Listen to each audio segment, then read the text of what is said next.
हाँ दोस्तों, आप सभी को तो पता लग गया होगा कि एमसीसी ने कुछ नोटिस जारी किया 31 अक्टूबर को स्टेट वैकेंसी राउंड की रिगार्डिंग। तो मैं आपको इस वीडियो में एक्सप्लेन करूंगा सब चीज अच्छे से कि स्टेट वैकेंसी राउंड होता क्या है, आप एलिजिबल हो या ना हो, क्या है ये, इसका फी स्ट्रक्चर क्या है, मतलब क्या है, कब होगा, किस डेट में होगा। इस वीडियो में पूरा आपको मैं डिटेल अच्छे से बताऊंगा, तो इस वीडियो पे बने रहना। अगर आप नीट 2023 में अपीयर हुए थे 2023 में नीट यूजी में, तो अगर आप बॉर्डर लाइन पे थे कट ऑफ के, आप मान लो सपोज करो 620 30 मार्क्स है, अगर आपका 600 605 610 इस टाइप का कुछ आ रहा था, तो आपके लिए वीडियो बहुत ही है। और आप नीट काउंसलिंग में पार्टिसिपेट नहीं किए थे, अगर किए भी थे तो आपको कोई सीट अलॉट नहीं हुआ था, तो आपके लिए वीडियो है। अगर आपको थर्ड राउंड जाते जाते अगर आपको सीट अलॉट हुआ था और आप उस कॉलेज को नहीं लिए थे, नेगलेक्ट कर दिए थे कि मेरा मन पसंदीदा कॉलेज ये है नहीं, तो भाई आपका ये बैड लक है, आपके लिए वीडियो नहीं है। तो आपको मैं स्टेप वाइज अच्छे से बताता हूँ, नोटिस को दिखाते हुए, एलिजिबिलिटी क्राइटेरिया को दिखाते हुए कि स्टेट वैकेंसी राउंड में कौन पार्टिसिपेट कर सकते हैं, कौन एलिजिबल है, क्या सीन है इसका, सब चीज अच्छे से एक्सप्लेन करता हूं। तो वीडियो के एंड तक जरूर बने रहना और कुछ ना कुछ इन्फॉर्मेशन बहुत अच्छा लेकर जाओगे। आगे आने वाले समय के लिए बहुत ही ज्यादा अच्छा होगा, क्योंकि बहुत से लोगों को, बहुत से नए जो एस्पिरेंट्स होते हैं ना, उनको स्टेट वैकेंसी के बारे में कुछ पता ही नहीं होता है। तो जानना हर चीज चाहिए, मैं ये मानता हूँ, लेकिन ये डिस्ट्रैक्शन तो है नहीं, आप ही के फील्ड का है, तो आप जानो इस चीज को, मैं आपको रिकमेंड करता हूँ स्टेट वैकेंसी राउंड को जानो। तो चलो और वीडियो को स्टार्ट करते हैं अच्छे से। तो ये है एमसीसी का ऑफिशियल नोटिस, आपको दिख रहा होगा 31 अक्टूबर को 2023 को रिलीज किया गया है।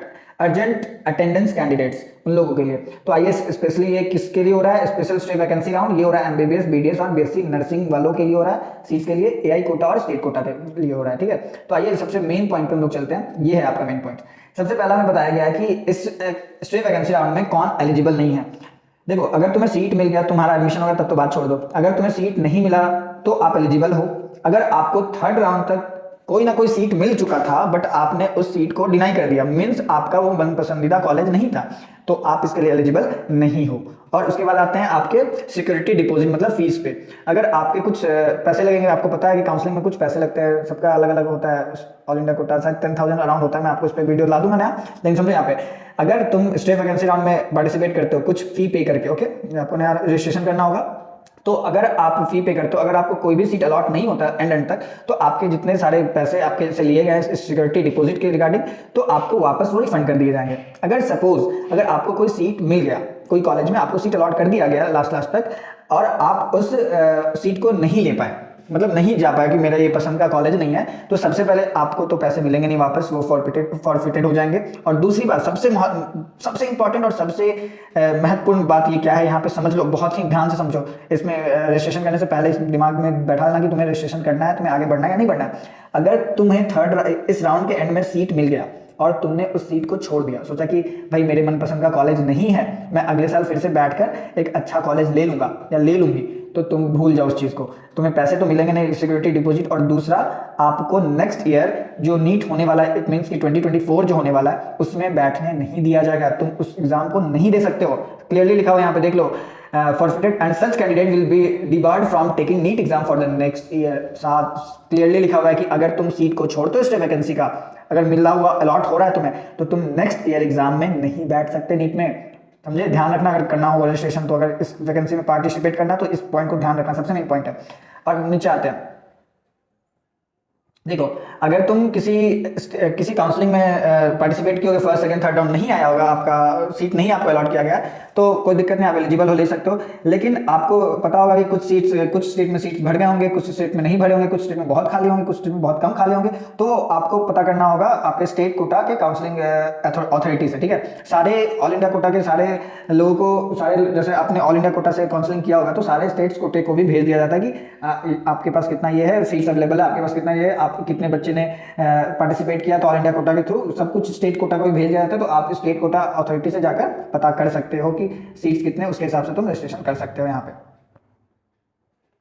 और जो भी शेड्यूल है, कब होगा, कैसे होगा, सारा एमसीसी के ऑफिशियल साइट पे आपको मिल जाएगा, आपको अपडेट मैं कर दूंगा अगर वैसा होगा तो। अगर कुछ हो तो कमेंट में मुझे कमेंट कर देना, अगर आपको समझ नहीं आ रहा, मैं बिल्कुल वीडियो, एक स्पेसिफिक वीडियो बना दूंगा आप लोगों के लिए।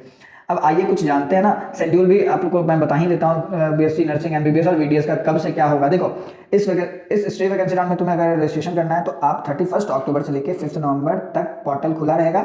आप कर सकते हो 12 बजे दोपहर से लेकर 5 नवंबर में 12 बजे दोपहर तक आप फिल कर सकते हो फॉर्म। ठीक है, और 12 बजे तक ही फॉर्म फिल होगा। और अगर पेमेंट किसी वजह से आपका प्रोसेस नहीं हुआ होगा, तो वही 5 नवंबर लास्ट डेट है, आपका 3 PM तक आपको कर देना है पेमेंट। ठीक है, उसके बाद नहीं एक्सेप्ट होगा।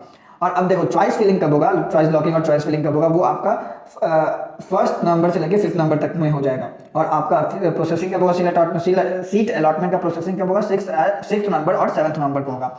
और आपका रिजल्ट कब आ जाएगा, 7th नवंबर को आपको आ जाएगा कि आपका रिजल्ट क्या है। और पब्लिकेशन पब्लिश होती है, एक चार्ट बना के पब्लिश कर दिया जाएगा आपका सारा रिजल्ट। और रहा कि कौन सा कॉलेज अलॉट हुआ है, पहले कंफर्मेशन था कि आपको सीट अलॉट हुआ है, और आगे कौन सा कॉलेज अलॉट हुआ है वो आपको 8th नवंबर से लेकर 15th नवंबर के बीच में आपको बता दिया जाएगा। ठीक है, फिर 8th डे आपका मतलब देखो 31 अक्टूबर से लेकर 5th नवंबर तक आपका रजिस्ट्रेशन चलेगा। ठीक है, उसके बाद 1 नवंबर से लेकर 5th नवंबर तक आपका चॉइस फिलिंग, आपका जो आप चॉइस फिल करोगे वो होगा और लॉक कर सकते हो, उसके बाद नहीं होगा।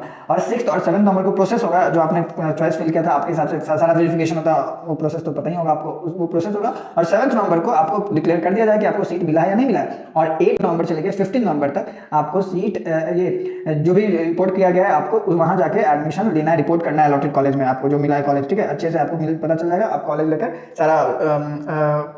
सारा डॉक्यूमेंट्स लेकर पहुंच जाओगे। 8 से लेकर 15 नंबर तक आपको जाकर एडमिशन ले लेना है।